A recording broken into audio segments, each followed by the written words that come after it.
It's the horror flick, Digger Ditch, Super 6, Big Mitch. And I'm kicking in doors with 03 O's. And I'm bringing 28 101s because we Vegas sons, it's the Chronicles. And you in the Meadowlands. Yeah, you in the Meadows, man. And you already know what name mean. 530. What that mean? Oh, that boy's a desert baby. You already know. Hubba dub, scrub, 22-inch gold Dana Danes, and big bolo line. Let it rain. I can never sit on my claims, man. You already know. Welcome to Vegas Chronicles with the whole Super 6, Mr. Digger Ditch, Big Mitch. And today, like any other day, y'all know what we do. We kick actual factuals with no additives and no preservatives, just raw and uncut like what? Like summer sausages and crackers. Shout out to everybody that's been rocking with your boy. Shout out to everybody that's been supporting my platform. You know, to start it off, man, let me say this. I had to change the venue on my backpack giveaway from Doolittle. I'm gonna be doing it in Circle Park. Doolittle tried to charge me $550 for a special event. Now, my cousin Phil, who used to work there, he explained to me the situation. It wasn't really Doolittle that did it. It was the city of Las Vegas trying to absolve themselves from any type of liability should something go awry. So that bill that the fee I was paying, that was the city of Las Vegas, not Doolittle itself. But shout out to my cousin Phil. He gave me some pointers and some information on how to go about getting a waiver and non-profit, labeling myself or getting an LLC per se. So in the future, I'm more prepared.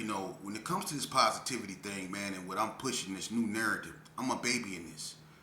My whole life, like I explained to Phil, all I knew was negativity. Now I'm doing something positive. So I'm a baby. And when you a baby, you got to crawl before you walk. So y'all just bear with me. What I'm doing is positive. If I got to stand in the middle of whatever and get these backpacks out, brother, I'm going to get these backpacks out. Because the same way I pushed negativity back in my younger years, that's the same way I'm going to push positivity. And back when I was doing that negative stuff, I didn't care or scare.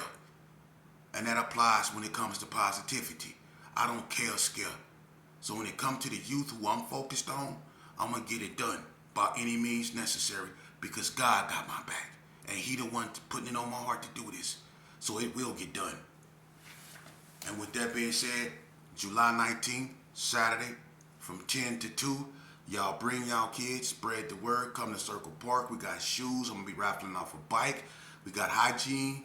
We got backpacks of variety of sorts, clear, designers, all kind, and other people are going to be bringing other things, man. But I'm going to be giving all this away to the youth, and I want them to know that you still have OGs and elders out here that truly love y'all and know your worth and know how special y'all are, and I feel obligated as an elder and someone who been down the road some of y'all is going on. I feel obligated to be there for you, to keep you focused, to keep you alive, and to keep you here, And I'm going to tell you this, I don't look for recognition. I get that from God. I just want to go to bed at night knowing that that's one less mother affected by tragedy. Y'all understand? So with that, let's move on and get into Vegas Chronicles. Someone wanted me to talk about football games. I did a video when it came to games and football games. I'm not really going to get off into that. I might do another video somewhere down the line when it concerns football games, but there were many football games. Some of the most known in the beginning, when things really start to crank up, was the Gersons and the Donna Street Crips when they used to have football games. But let me tell you something. Those football games never ended well. It was always something. And it was a couple times where it could have really got out of hand. And I'm going to just go over a few incidents to tell you why football games never, nothing good never came out of that. The game that we had, and everybody remember this because Cassio from Don, all of them was there. Even Jesse Bright, rest in peace from White Street. They was all there. And this was the football game at Booker. This was like in I think 89. But we had a football game with the Donna Streets, right? And the score was tied. Everybody was cheating, but to be honest with you, the football game was nothing but a big crumb roast session. They was playing football, but the people standing on the sideline was going back and forth, calling each other disrespectful words. But now, hey, we supposed to be cool, but we disrespected. They calling us Kmart kids, Kmart Kix. You know, that was the disrespectful term they used for the Gersons back then. They called us Kmart kids. And we called Donna, you know, the Ookie Street. You know what I'm saying? Or Madonna Street. You know what I mean? So we was going back and forth with that, you know what I mean? But we supposed to be cool. Well, we was getting mad because the Donnas was taking the football game a little bit more serious than the Gersons. The Gersons over there getting drunk, smoking, crumbing. You know, they ain't really trying to play no football. You know, the Donna Streets, they up over there. They got Jesse Bright. I don't even think he do drugs. You know, they got some athletic cats out there. You know, we had like Big Nag and a bunch of other Do Dirty, a whole bunch of other folks. But the Donnas was taking the game a little bit serious. The Gersons was winning in the beginning, but the Donnas came back and they tied it up. The sun started going down, right? Now it's already tense because this crumbing thing is getting a real out of hand. And plus when like somebody run the ball out, like if a Donna Street run the ball out on the Gerson side, the Gersons will push him all out on the field, all hard, disrespect him, get all in his face, you know. It'd be crazy. And the Donnas will do the same thing once the Gerson run on their side. So it was friendly, but you could see it was borderline hostility somewhere in there, man. And what happened was, at the end of the game, right, it was the last play. They was going to either end tied or whatever. But it was the last play because the sun was going down. So the Gersons decided, hey, when they had the ball, right, the Gersons, they said, when we hike the ball, we go all run in and we go block for whoever get the ball. So we was go cheat, right? So when they hiked the ball, all the Gersons ran on the field to try to block the Donnas playing, right? So in the process of doing that, they dropped the ball, fumbled it. Jesse Bright picked up the ball, and everybody remember this. Jesse Bright picked up the ball and ran it all the way back for a touchdown. He was gone. I didn't even know that boy had wheels like that at that age. He was gone. I mean, gone, right? Could nobody check. So the Donnas won, right? So they go. We tried to cheat, fumbled the ball. So the Donnas going crazy. They jumping in the air. They cheering, woo, woo, woo, right? Next thing you know, King Roger D stole on Bo Dollar. Talking about, you know, how he used to be a 60. He used to be something like that. He stole on Bo Dollar. Bo Dollar took off running, and he tried to jump the fence on the other side of the sandbox because they had a little sandbox right there, you know, that's been there for years, that Booker, before they remodeled it. It was a sandbox right there, right? So he ran through the sandbox and tried to jump the fence, right? Everybody swarmed him. Now everybody trying to jump on Bo Dollar, you know, and Foo and all them, like, formed a circle around. They was like, ain't no rat packing, cuz. Ain't no rat packing.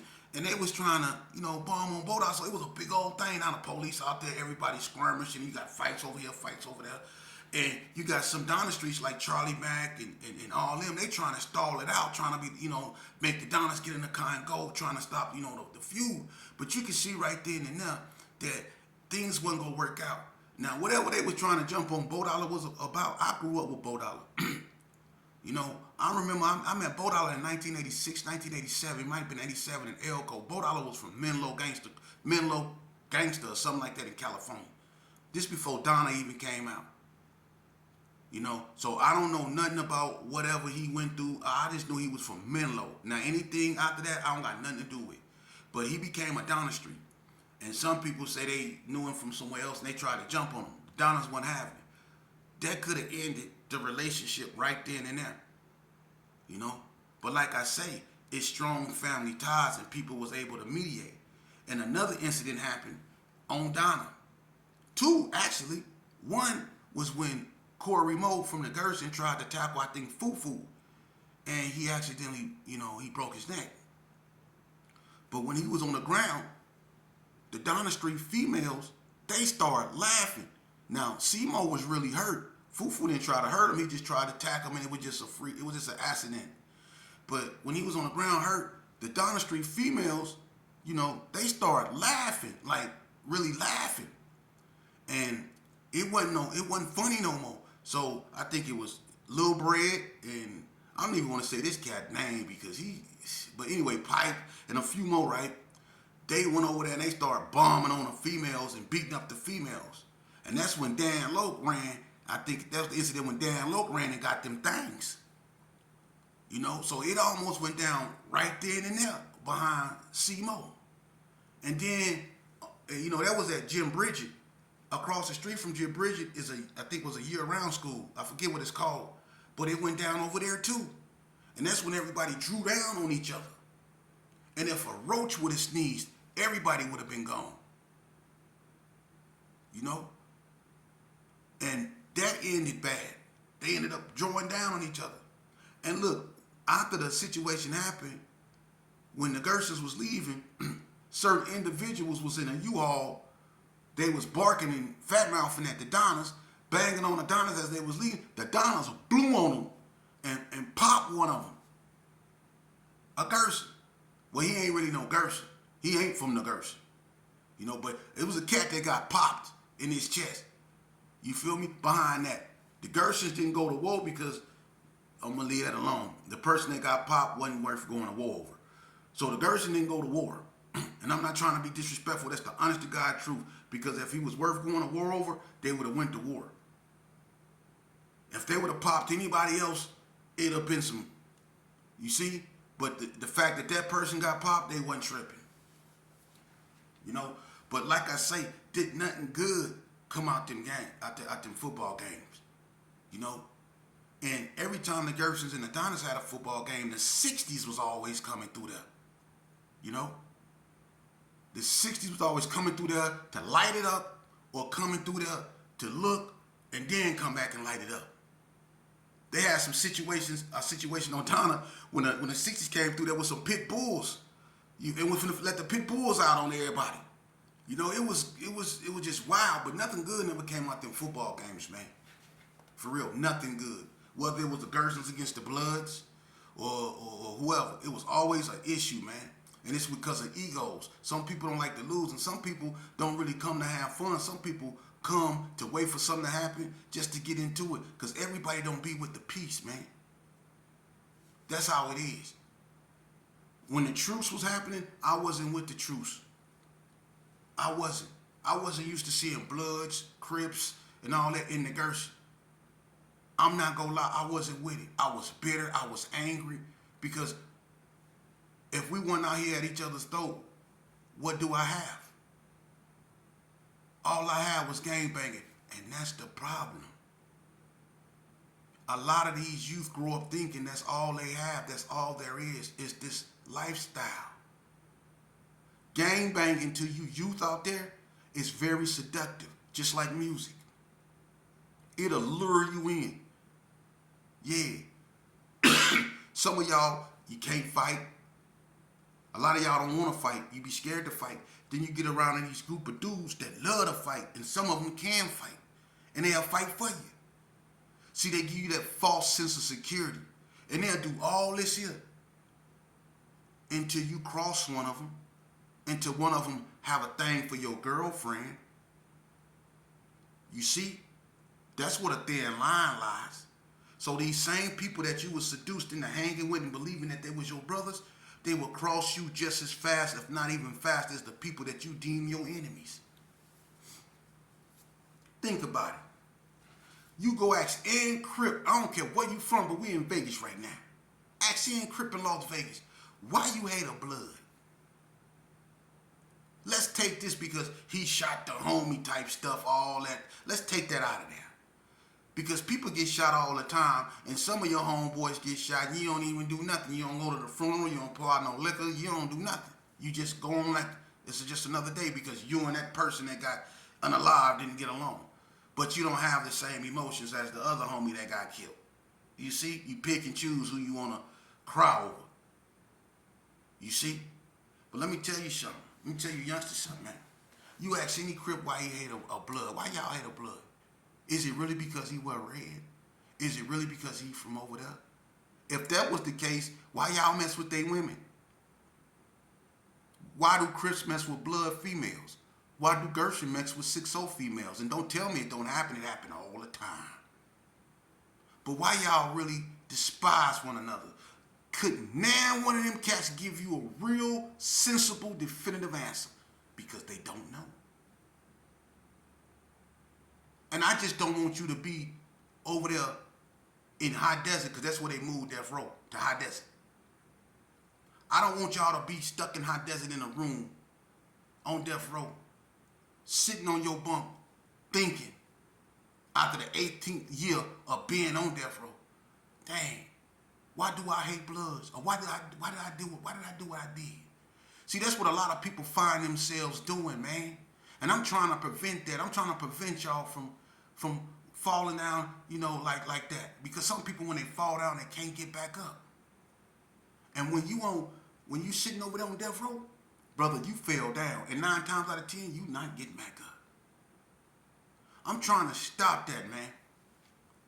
Now, I can sit here and I can talk about the youngster from California, 4 Extra, getting his hands blown up. I could talk about, Mr. Charleston White. I could talk about a whole bunch of other people, just like these other platforms, to create content.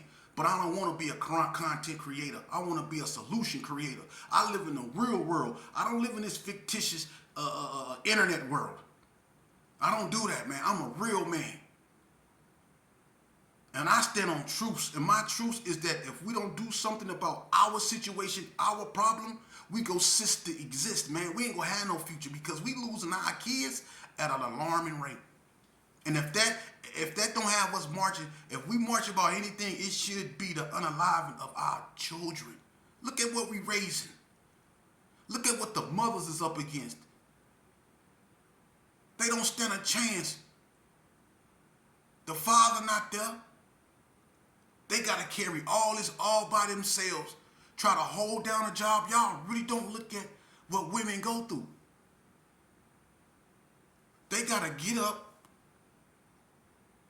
Sometimes they got to take their kids to school before they go to work. So they got to get up probably 2 hours before they would like to.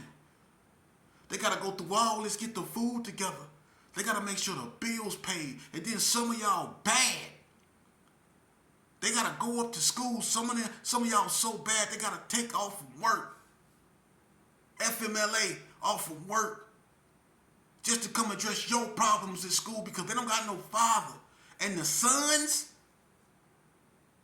be so terrible. Come on, man. And all this stress is on the mother. She carrying the load, trying to keep the bills paid, trying to keep her car right, trying to keep her phone on, and then y'all want phones. Y'all want this. Y'all want that. Y'all want mama to get it. But all mama wants you to do is do right. Mama don't want you to be with them cats out there stealing cars, terrorizing your neighborhood, excuse my French, disrespecting the elders, shooting at each other. Your mama don't want you out there doing that, man. And a lot of y'all love your mama because you're always putting stuff on stuff. Oh, my mama. Oh, my mama. Oh, my mama. Well, if you love your mama so much, quit breaking her heart. You put it on your kids. No, my kids. Oh, my kids. Well, if you love them so much, be in their lives. Teach them not to be you. If you out here in these streets, teach them to be better than you. Teach them to raise a solution to a festering problem that's persistent in our neighborhoods. Start raising solutions. Let's quit raising problems. And then y'all put it on God. On God. On God. Walking around with your lip hanging on the floor, with your hands that's balled up, with some pants that's so tight on you, you can see your veins storm. Y'all running around like, on God, with some slides on.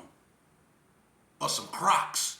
And y'all, on God. Well, if you love God so much, get your behind up in that church house, in that mosque, in that temple, and worship him, not your homeboys. Worship him, not your gangs. If you love God, y'all always putting it on God. On God. So when you put it on God, that means you're not lying? A lot of y'all put it on God, do that mean you believe in God? Because you can't believe in God when you out here acting like that. And a lot of you youngsters, y'all not bad. Y'all just misled. And y'all misled because the system that took the head off. They done took all the old heads out. And they didn't put them on medication. They didn't made them to where They didn't just gave up because they can't get a job. Well, no neighborhood let them move up in there. They can't do nothing but go back to what they've been doing. And that's why a lot of them the OGs end up at the store. If you notice, all of them being the same age bracket, sitting in lawn chairs, drinking. You see? Stressed out, man. A lot of them stressed out. And y'all stressing y'all moms to the point to where when a lot of these women give birth, they giving birth to babies with gray hair because they stressing them. So y'all stressing these women beyond, man, y'all just don't know. But y'all don't care. Y'all don't listen to me. Oh, man, I might want to listen to that old ass dude. He always preaching. Yeah, I'm always preaching. But I'm that same old ass dude y'all become. OG, I go to board tomorrow. What you think they gonna do? Hey, OG, they just came to me with a deal. What's the deal? A 10 to 20?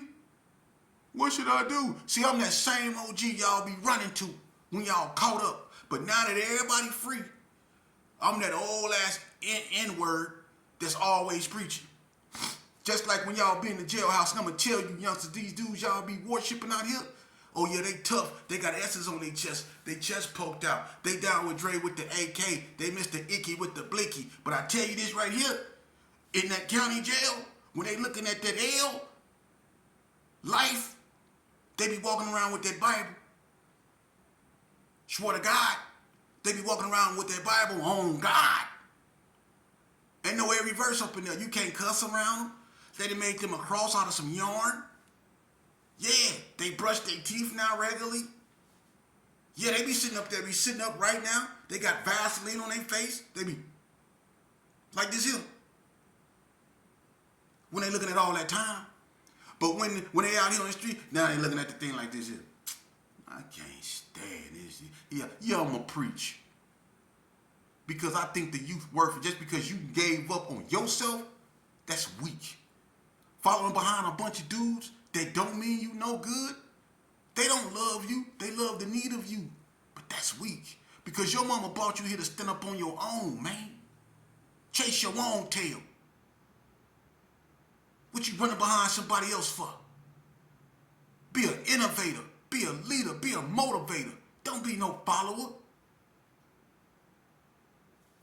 And that's what gangs consist of, a bunch of followers. Because a bunch of those cats that be in them gangs, they know half the stuff they do ain't right. See, a lot of y'all don't understand why we going through, and I ain't gonna say we, because I'm no longer a part of that, but y'all understand my grammar, right? So when I say we and stuff like that, man, don't take it literally. Because some people will, especially you three-letter word people. You three-letter, the letter, the alphabet people. Yeah. They don't like what I'm doing because I'm messing with their money. And they gonna do everything in their power to try to stop me, but that's cool too because God watching us all. He watching the show. And just because you might do something to thwart whatever I'm trying to do, he'll get you. Trust me, he told me he will. Them the battles that he fight. He told me to focus on the ones that I do. And the ones that I'm fighting is I'm trying to save these youth from themselves. So yeah, I'm that old dude that always preaching. I'll be that. But let me tell you something. You notice how you said old. That's the key word. Old. See, God blessed me to live to be old. You know how many of my friends didn't make it out their 20s? Brad died when he was 27. I think Sonny died when he was like 22. L died when he was in his early 20s, if that. Look at Fuge, Big Nice, 20s. Fuge was in his teens. I live to get old. That's a blessing. So when you call me old, I wear that like a badge of honor. Now your job, youngster, is to live to be my age. Now that's a feat all in itself. It is. I said, man, don't you get tired of talking about, nah. Don't y'all get tired of unaliving yourself behind neighborhoods y'all don't own? And you can't stop it from tearing it down? How you go feel empowered by a neighborhood that you can get 86 out of? that they can tell you you can't come back to. Think about that. Think about that. And let me tell y'all this. You never wonder why we falling out? You never wonder why we not waking up? You ever wonder why bad things are starting to happen to us? Think about it. It's because all those times when we was doing what we was doing, you remember when we used to be in the neighborhood and we used to be having parties and everybody out there with their rags on and they got 40-ounce bottles and everybody just going wild and nobody cared? You remember that? Remember them people used to come in our neighborhood, not bothering nobody, not looking for no trouble. Just trying to find where they girl at or where they family members at, and some just happen to just be in the wrong area. But they don't game bang and they don't wish nobody no harm. But what we do, and these black folks too, because white people have sense enough not to come over there. But black folks, you know what we did?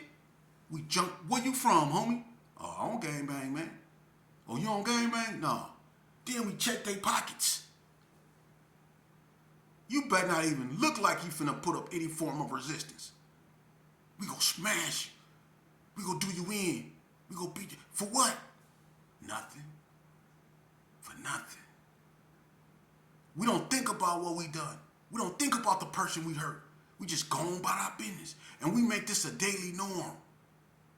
Nobody's safe around us. That's why a lot of people moved out to Gerson. Because we stopped being a family. We started being a gang. So anybody that came up over there, dudes was around there with fake drugs and stuff like that, people were jumping on them. Back in the days, people wasn't doing that.